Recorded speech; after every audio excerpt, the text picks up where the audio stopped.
الحمد لله واللهم صل على محمد وآل محمد واللهم صل على فاطمة وعلي والحسن والحسين ورضي الله عن أبي بكر وعمر وعثمان. Assalamu alaikum mes chers frères, j'espère que tout le monde va bien, je suis très heureux de vous retrouver. Et aujourd'hui je vais enfin répondre à la question du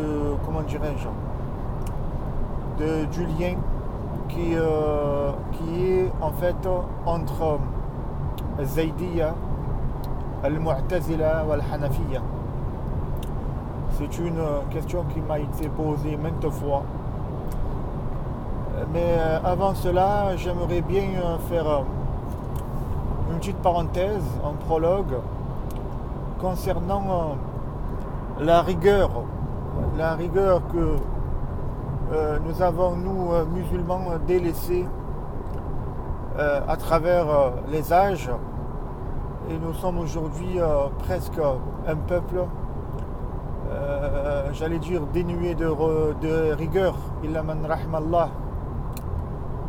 Pourquoi je voulais faire ça? Parce que je voulais vous parler justement quand un frère nous demande de l'aide ou nous demande de faire une recherche pour lui, ou peut-être Allah nous a donné un bienfait de savoir certaines choses et on doit quand même essayer de répondre avec justesse, avec rigueur, avec sérieux.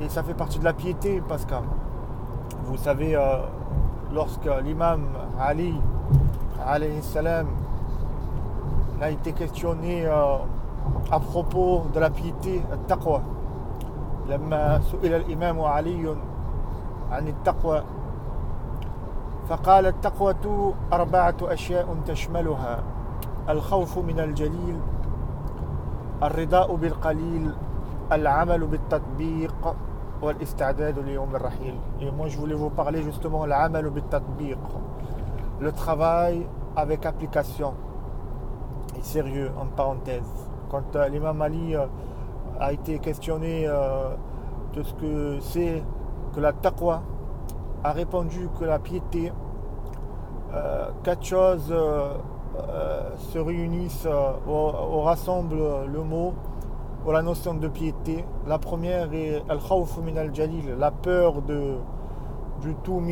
majestueux de Allah, en parenthèse. La deuxième chose, c'est al-rida'u bil qalil, le contentement de peu. La troisième chose est al-amalu bit tatbiq, le travail avec application et rigueur, en parenthèse. Et la quatrième, c'est al-ista'dad li yawm ar-rahil, c'est-à-dire se préparer au jour du voyage ultime, c'est-à-dire la mort. Donc voici les 4 choses où la taqwa est présente. Voilà pourquoi je vous dis ça, parce que parmi les facteurs de réussite dans la vie, les facteurs de réussir n'importe quel projet, il y a justement de prendre le projet à bras le corps. Et ça, c'est marqué dans notre livre. Si on peut faire un istinbat, un tafashi, iqtibas min al-kitab al-jalil, si on veut trouver certaines notions de ce que je vous dis, c'est que al-amalu bit tatbiq, c'est quand Allah dit ya Yahya khud al-kitaba bi quwwa. Oh, Jean-Baptiste prend ses livres avec force, c'est-à-dire à bras le corps. Aussi, parmi les facteurs de la réussite d'un projet, n'importe lequel, c'est aussi la confiance en soi. C'est très important. Et ça, c'est marqué dans notre livre saint. وَإِذَا عَزَمْتَ فَتَوَكَّلْ عَلَى اللَّهِ. Et si tu as pris ta décision, prends Dieu comme tuteur. Ça, c'est la confiance en soi. Et aussi, la troisième chose, c'est quoi? eh bien, c'est l'initiation et l'expertise. Et ça aussi, c'est marqué dans notre livre. C'est quand Dieu dit à Adam,